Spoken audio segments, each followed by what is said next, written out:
University academy में आप सबका स्वागत है। आज जिस सब्जेक्ट के बारे में हम सीख रहे हैं उसका नाम है कंप्यूटर ऑर्गेनाइजेशन एंड आर्किटेक्चर। ये बहुत ही इम्पॉर्टेंट सब्जेक्ट है। कंप्यूटर साइंस डिसिप्लिन में इसको रखा जाता है। यहाँ पर हम बेसिक चीज़ें ऑफ कंप्यूटर पढ़ेंगे, कंप्यूटर के कंपोनेंट्स के बारे में जानेंगे, उनके परफॉर्मेंस के बारे में भी सीखेंगे। तो हम ये सब कुछ स्टेप बाय स्टेप करेंगे। आपको इस सब्जेक्ट के हैंड रिटन नोट्स चाहिए तो नीचे दिए गए डिस्क्रिप्शन लिंक पर ज़रूर क्लिक कीजिए। आपको पूरा हैंड रिटन नोट्स मिल जाएगा जिसको आप डाउनलोड कर सकते हैं। तो आइए आज हम एक बहुत ही अच्छा सब्जेक्ट जो कि हम integral component of computer science कहते हैं, एक ऐसा सब्जेक्ट पढ़ने की कोशिश करेंगे। तो सबसे पहले अगर मुझे इस सब्जेक्ट के बेनिफिट्स जानने हैं कि ये सब्जेक्ट क्यों रखा गया है और इस सब्जेक्ट को पढ़ने के फायदे क्या हैं, तो हमें सबसे पहले ये जानना होगा कि कंप्यूटर आर्किटेक्चर और ऑर्गेनाइजेशन, ये जो तीन शब्दों का इस्तेमाल किया गया है, ये है क्या। तो सबसे पहले हम इसको डिवाइड करके समझेंगे। तो यहाँ पर हम सबसे पहले कंप्यूटर के बारे में जानेंगे। क्योंकि ये सब्जेक्ट ही कंप्यूटर ऑर्गेनाइजेशन एंड आर्किटेक्चर का है तो हम शुरुआत इसकी डेफिनेशन से ही करेंगे। तो कि जैसा कि हम सब जानते हैं, कंप्यूटर एक इलेक्ट्रॉनिक मशीन है। एक इलेक्ट्रॉनिक मशीन जो कुछ डाटा लेता है, उसको प्रोसेस करता है और फिर उसका रिजल्ट बाहर देता है। तो अगर मैं टेक्निकली बात करती हूं तो उसका टेक्निकल डेफिनेशन कुछ इस तरह है। It is an electronic machine that takes input, processes the input and gives back the result in human understandable format। तो इसका सीधा सरल मतलब इतना है कि एक ऐसा इलेक्ट्रॉनिक मशीन है जो यूजर, जो कि हम होते हैं, उसका डाटा लेता है इनपुट यूनिट के जरिए, जो कि उसका एक कंपोनेंट है। उस डाटा को फिर आगे अपने दूसरे यूनिट को देते हैं जो एक उसका दूसरा कंपोनेंट है। वहां पर वो इनपुट डाटा प्रोसेस होता है, उसके बाद उस डाटा का रिजल्ट निकलता है और एक तीसरा यूनिट, आउटपुट यूनिट के जरिए वो रिजल्ट हम तक पहुंचता है। तो ये एक ऐसा इलेक्ट्रॉनिक मशीन है जिसके पास डाटा लेने की, प्रोसेस करने की और स्टोर करने की क्षमता होती है। तो ये बहुत सारे प्रॉब्लम्स सॉल्व करने में बहुत मददगार हो जाता है। तो अगर मैं एक लेमैन टर्म्स में बात करती हूं तो हम कंप्यूटर को हार्डवेयर प्लस सॉफ्टवेयर का कॉम्बिनेशन बोलते हैं। इसका मतलब क्या है? हमें ये जानना पड़ेगा कि कंप्यूटर सिर्फ सॉफ्टवेयर नहीं है, ये इन दोनों का मिश्रण है। मतलब ये हार्डवेयर कंपोनेंट्स के साथ बनाया गया है जिनको इस्तेमाल करके हम बहुत अच्छे सॉफ्टवेयर्स मशीन पर बनाते हैं। सॉफ्टवेयर वो होते हैं जो हम मशीन को बतौर इंस्ट्रक्शंस देते हैं ताकि वो हमारा काम कर सके, और उन इंस्ट्रक्शंस के जरिए जो मशीन अंदर की मशीनरी के साथ हमें प्रोसेस करके हमारा रिजल्ट हमें देता है, उसको हम हार्डवेयर कहते हैं। तो ये दोनों बहुत ही मुख्य कंपोनेंट्स होते हैं एक कंप्यूटर के। तो हमें इस सब्जेक्ट में हार्डवेयर कंपोनेंट्स के बारे में ज्यादा जानकारी मिलती है। हम जैसे जैसे आगे बढ़ते हैं हम बहुत सारी टेक्नोलॉजी सीखते हैं, बहुत सारे प्रोग्रामिंग लैंग्वेजेस सीखते हैं। एडवांस टेक्नोलॉजी सीखना जरूरी है क्योंकि हमारी problems, day to day life problems को सॉल्व वो लेटेस्ट टेक्नोलॉजी ही करती है। लेकिन ये टेक्नोलॉजी जिन हार्डवेयर कंपोनेंट्स के ऊपर काम करती है, एज ए सॉफ्टवेयर इंजीनियर मुझे उनकी जानकारी होना बेहद जरूरी है। इसीलिए ऐसे सब्जेक्ट आपके कोर्स करिकुलम में रखे गए हैं जो आपको आर्किटेक्चर ऑफ कंप्यूटर समझाते हैं। वो आपको ये समझाने की कोशिश करते हैं कि जिस मशीन के जरिए आप सॉफ्टवेयर डेवलप कर रहे हो, जिन पर काम कर रहे हो, वो मशीन अंदर से किन कंपोनेंट्स के साथ बनाया गया है, उसका आर्किटेक्चर कैसा है, वो काम कैसे करता है। तो इसीलिए इस सब्जेक्ट को पढ़ने से हम full fledged knowledgeable software engineers बनते हैं और ये बहुत ही बड़ी बात है। तो आइए कंप्यूटर के बाद अब क्योंकि हमारे सब्जेक्ट में दो और टर्म्स यूज किए जा रहे हैं, एक को हम ऑर्गेनाइजेशन कह रहे हैं और दूसरे को हम आर्किटेक्चर कह रहे हैं, तो आइए जरा इन दोनों के बीच कोई समानता है ये देखते हैं, इनके डेफिनेशंस देखने की कोशिश करते हैं। सबसे पहले हम आर्किटेक्चर के बारे में जानते हैं। What is architecture? आर्किटेक्चर का डेफिनेशन ये कहता है कोई भी लेआउट या framework of machine which holds hardware components on which software is build is called as an architecture. ये तो है इसका टेक्निकल डेफिनेशन। अगर मैं इसको लेमैन टर्म्स में समझाऊं तो आर्किटेक्चर का सीधा सरल मतलब ये होता है कोई भी लेआउट एक कंप्यूटर का जो हमें उसके ऊपर बने गए कंपोनेंट्स के बारे में समझाता है, उसको हम आर्किटेक्चर कहते हैं। आर्किटेक्चर बहुत जरूरी होता है। किसी भी चीज के बारे में अगर हमें ज्यादा जानकारी चाहिए तो हमें उसका आर्किटेक्चर पहले समझना होता है। अगर मैं इसको एक रियल वर्ल्ड एग्जाम्पल के साथ कंपेयर करके समझाने की कोशिश करूं आपको कि आर्किटेक्चर क्या होता है। मान लीजिए मेरे पास एक जमीन है और मुझे उस पर एक घर बनाना है, तो हम क्या करते हैं? सबसे पहले हम किसी बिल्डर को के पास जाते हैं, उसको अपना कॉन्ट्रैक्ट देते हैं, उसको बोलते हैं कि ये मेरी जमीन है और यहाँ पर मुझे घर बनाना है। तो कोई भी बिल्डर सबसे पहले आपको पेन और पेपर पे एक लेआउट बनाकर देगा कि आपका जो घर है वो इस लेआउट के जरिए बनाया जाएगा। मतलब ये लेआउट आपके घर का होगा। हो सकता है आपके घर में 2 कमरे हो, एक लिविंग एरिया हो, एक बैल्कनी हो। ये आपका लेआउट है, आर्किटेक्चर है। तो इसको हम फ्रेमवर्क कहते हैं। इसके ऊपर अब चीजें बिल्ड होती हैं। कमरों में किस तरह का रंग होगा, कौन सी फैंस लगेंगी, कौन सी लाइट्स लगेंगी, वो आर्किटेक्चर के ऊपर डिसाइड किया जाता है। तो सबसे पहले किसी भी चीज का एक लेआउट ही बनता है। तो सिमिलरली अगर मुझे कंप्यूटर के बारे में जानना है तो ना कि मुझे सिर्फ उसका डेफिनेशन बल्कि उसका आर्किटेक्चर पहले जानना होगा, एक लेआउट जानना होगा कि ये कंप्यूटर मशीन का लेआउट क्या है, क्या उसके अंदर कोई हार्डवेयर कंपोनेंट्स हैं, वो कहाँ रखे गए हैं, वो क्या काम करते हैं। तो इसीलिए इस सब्जेक्ट का नाम कंप्यूटर आर्किटेक्चर रखा जाता है। तो अगर आर्किटेक्चर हम इसको कहते हैं तो ऑर्गेनाइजेशन क्या है, और इन दोनों को हम क्लब करके इस सब्जेक्ट का नाम ऑर्गेनाइजेशन और आर्किटेक्चर क्यों रखते हैं? ऑर्गेनाइजेशन उसको कहते हैं, जैसे कि अभी मैंने एक एग्जाम्पल लिया था, बिल्डर मुझे लेआउट बना के देगा घर का।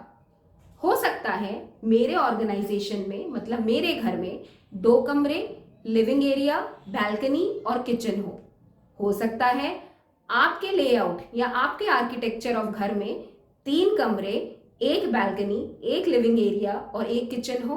वो आपका ऑर्गेनाइजेशन है। तो मैं आशा करती हूं आपको समझ आया होगा ऑर्गेनाइजेशन का मतलब। पहले आर्किटेक्चर आता है। आर्किटेक्चर के ऊपर आपको कितने कंपोनेंट्स चाहिए, कैसे चाहिए, वो ऑर्गेनाइजेशन बताता है। तो ऑर्गेनाइजेशन का जो अगर मैं टेक्निकल डेफिनेशन बोलूं तो उसको हम कहते हैं integrating all hardware components in a single unit is called organisation. किन कंपोनेंट्स की बात की जा रही है यहाँ पर?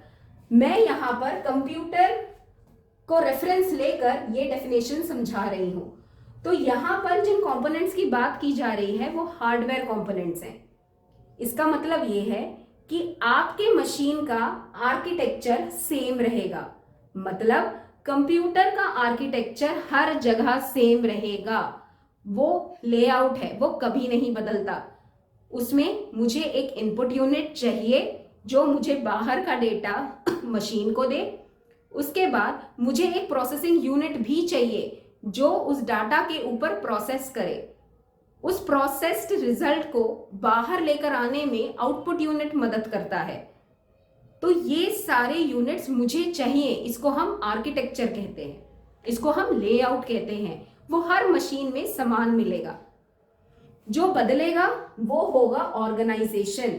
हो सकता है मेरे कंप्यूटर में 2 प्रोसेसिंग यूनिट हो, 3 प्रोसेसिंग यूनिट हो, 4 प्रोसेसिंग यूनिट हो, वो उसका ऑर्गेनाइजेशन डिसाइड करता है, और ऑर्गेनाइजेशन ही प्रोसेसर की स्पीड भी डिसाइड करता है। तो बहुत ही क्लियरली हमें ये चीज समझ आती है कि ये subject computer organisation and architecture हमें 2 बातें समझाता है। सबसे पहली बात, हम सीखेंगे कंप्यूटर का लेआउट क्या है, उसके अंदर क्या कंपोनेंट्स हैं जो उस लेआउट को डिफाइन करते हैं। उसके बाद वो लेआउट अलग अलग कंप्यूटर के ऑर्गेनाइजेशन में कैसे चेंज होता है। तो मतलब हम यहां पर दोनों चीजें सीखेंगे, आर्किटेक्चर भी, ऑर्गेनाइजेशन भी।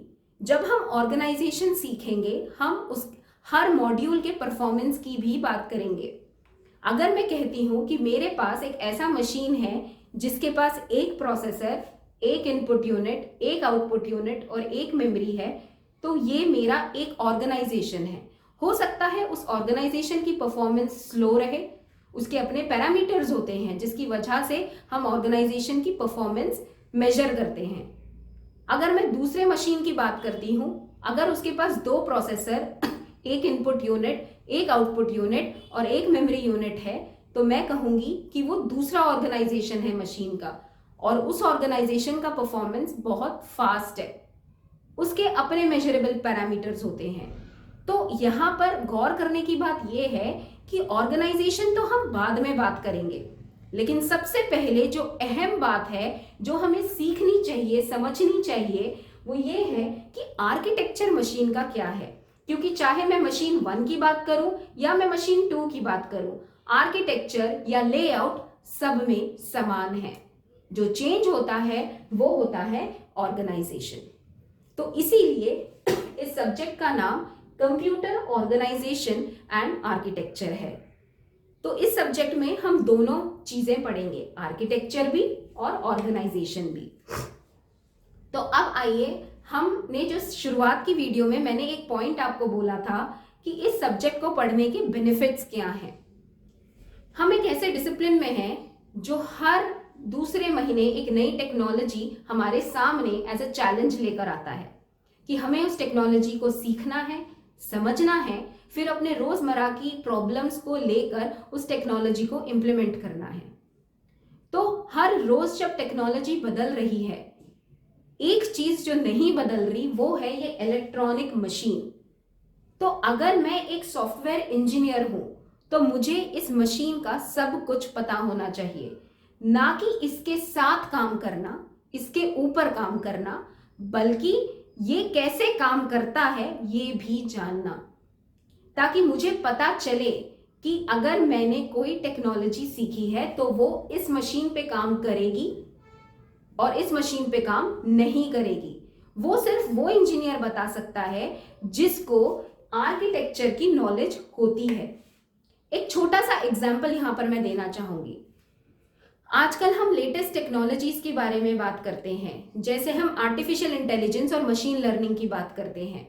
मशीन लर्निंग के एल्गोरिथम्स अगर मुझे एक मशीन के ऊपर इंप्लीमेंट करने हैं और चलाने हैं with the help of Python programming language, तो मेरे पास ऐसे प्रोसेसर होने चाहिए जो बहुत ही तेज हो, क्योंकि मशीन लर्निंग बहुत सारा डाटा ट्रेन करता है। तो मैं ऐसे मशीन्स के ऊपर उस सॉफ्टवेयर को बिल्ड ही नहीं कर सकती जो स्लो होता है। अब ये machine learning software developer decide करेगा कि मैं कैसे प्रोसेसर पे काम करना चाहूंगा या चाहूंगी। वो नॉलेज तब आती है जब मैं एक ऐसी सॉफ्टवेयर इंजीनियर हूं जिसको ये पता है कि प्रोसेसर्स के इंटरनल आर्किटेक्चर्स क्या हैं, कंप्यूटर का इंटरनल आर्किटेक्चर क्या है, और कौन सा प्रोसेसर हाई स्पीड देता है, कौन सा प्रोसेसर एवरेज स्पीड देता है और कौन सा प्रोसेसर लो स्पीड देता है। तो अगर ऐसे सब्जेक्ट्स नहीं रखे गए तो बहुत सारे सॉफ्टवेयर इंजीनियर्स को ये डिसाइड करना बहुत ही मुश्किल हो जाता है कि कैसे मशीन को हम इस्तेमाल करें अपने प्रॉब्लम्स सॉल्व करने के लिए, जो सॉफ्टवेयर डेवलप करना है उसके लिए। फिर हमें किसी हार्डवेयर इंजीनियर्स की मदद लेनी पड़ती है, जो मेरे हिसाब से नॉट करेक्ट है। तो इसीलिए ऐसे सब्जेक्ट्स पढ़ना बहुत ज़रूरी है, और इसको हम कंप्यूटर साइंस डिसिप्लिन में रखते भी इसीलिए हैं क्योंकि जब तक हमें इन सब्जेक्ट्स की जानकारी नहीं मिलती, हमारी नॉलेज कंप्लीट हो ही नहीं सकती। क्योंकि आम भाषा में भी जब भी हम कंप्यूटर के बारे में बात करते हैं, वो हार्डवेयर प्लस सॉफ्टवेयर है। तो कोई इंजीनियर सिर्फ सॉफ्टवेयर नॉलेज के साथ कैसे फुल फ्लेज सॉफ्टवेयर डेवलपर बन सकता है, आप ही सोचिए। तो इसीलिए ऐसे सब्जेक्ट्स पढ़ो, इनको समझो, क्योंकि ये बहुत ही ज़रूरी सब्जेक्ट्स हैं। तो ये इस सब्जेक्ट का बेनिफिट है। It makes me understand the internal architecture of computer. It helps me understand how these components are integrated with each other. It helps me understand, evaluate the performance of every hardware component inside the machine. It helps me understand when a software instruction is given to a machine, what happens to the instruction internally. How does the machine process the instruction and gives out the result? So, in common terms, these are the benefits of learning a subject like computer organization and architecture. तो अगर आप यहाँ पर देख सकते हैं तो मैंने एक फ्रेमवर्क बनाया है कंप्यूटर आर्किटेक्चर का। जैसा कि मैंने बोला, हर चीज का एक लेआउट होता है और वो पहले से डिसाइडेड होता है। जैसे कि मैंने आपको वो एग्जाम्पल दिया कि मेरे पास एक जमीन है और मैं बिल्डर के पास जाती हूँ। बिल्डर को पता है कि मुझे घर बनाना है, तो घर में क्या होता है, मकानें होती हैं, दीवारें होती हैं, रूफ होता है, ये सब उसके लेआउट के हिस्से हैं। तो उसी तरह से अगर मैं मशीन बना रही हूँ तो किसी एक साइंटिस्ट ने एक लेआउट सोचा मशीन के बारे में। आज भी हम उसी लेआउट को इस्तेमाल कर रहे हैं। उस साइंटिस्ट का नाम वॉन न्यूमन है। तो उसने एक आर्किटेक्चर मशीन का फिक्स कर दिया। वो ये कहता है कि आर्किटेक्चर मशीन का कभी नहीं बदलेगा। इसके ऊपर कंपोनेंट्स और ऐड हो सकती हैं, डिलीट हो सकती हैं, ताकि उसकी परफॉर्मेंस मल्टीप्लाई हो सके। तो हमें ये देखना है कि ये लेआउट है क्या जो मशीन के अंदर इस्तेमाल होता है, जिसको हम आर्किटेक्चर कहते हैं। जैसे कि हमने कंप्यूटर डेफिनेशन में पढ़ा, हमें एक ऐसा मॉड्यूल चाहिए जो डाटा को यूजर से लेता है, उसको हम इनपुट यूनिट कहते हैं। उसके बाद हमें एक ऐसा यूनिट भी चाहिए जो उस दिए हुए डाटा को प्रोसेस करेगा, इसको हम सेंट्रल प्रोसेसिंग यूनिट या प्रोसेसर भी कहते हैं। उसके बाद मुझे एक ऐसा यूनिट भी चाहिए जो इस रिजल्ट को स्टोर करता है, इसको हम मेमोरी कहते हैं। यहां का स्टोर्ड रिजल्ट फिर आउटपुट यूनिट के जरिए बाहर आता है। ये है एक मशीन का आर्किटेक्चर। तो वॉन न्यूमन ने लेआउट में ये चीज बहुत क्लियर बोली कि मुझे एक इनपुट यूनिट चाहिए मशीन के लिए, एक आउटपुट यूनिट चाहिए, एक प्रोसेसर चाहिए, एक मेमोरी चाहिए। ये चीजें लेआउट में होनी चाहिए। अब इन यूनिट्स के अंदर क्या चीजें हैं, ये यूनिट आपस में काम कैसे करते हैं, ये अलग टॉपिक है जो हम अगली वीडियो में देखेंगे। लेकिन सबसे पहले हमें as a software engineer computer और उसका आर्किटेक्चर दिमाग में फिट हो जाना चाहिए। आज की डेट में जरूरी नहीं कि एक डेस्कटॉप मशीन ही कंप्यूटर है। हम कंप्यूटर को वेरियस फॉर्म्स में यूज कर रहे हैं। Even smartphones today are mini computer, tablets are mini computer, laptop is a mini computer. तो ये जब हम कंप्यूटर का शब्द इस्तेमाल कर रहे हैं तो इसका मतलब इतना है कि हर वो चीज जिसको हम कंप्यूटर कह रहे हैं उसके अंदर आपको ये लेआउट जरूर मिलेगा। मतलब आपके पास एक प्रोसेसिंग यूनिट जरूर होगा, आपके पास एक मेमोरी यूनिट स्टोरेज के लिए जरूर होगा, आपके पास एक इनपुट आउटपुट यूनिट डाटा लेने और देने के लिए जरूर होगा आपके पास, चाहे वो आपका स्मार्टफोन हो, चाहे वो आपका लैपटॉप हो, या फिर वो आपका डेस्कटॉप हो। तो इसीलिए इसको हम कंप्यूटर का आर्किटेक्चर कहते हैं। तो ये है इस सब्जेक्ट का इंट्रोडक्शन। ये सब्जेक्ट क्या है, ये सब्जेक्ट क्यों पढ़ना चाहिए, ये सब्जेक्ट के फायदे क्या हैं, ये सब हमने इस वीडियो में डिस्कस किया है। आपको मेरा इंफॉर्मेशन वीडियो अच्छा लगे तो प्लीज लाइक, शेयर और सब्सक्राइब जरूर कीजिए। इसके बाद इसके अगले वीडियो में हम देखेंगे सबसे पहली चीज कि ये जो लेआउट हमने डिसाइड करा है, ये लेआउट एक एक करके समझते हैं कि ये क्यों रखे गए हैं। ये हमारा अगला टॉपिक होगा। जुड़े रहिए मेरे साथ और ज्यादा जानकारी, फुल फ्लेजेड जानकारी इस सब्जेक्ट के बारे में प्राप्त करने के लिए। धन्यवाद। Have a great day.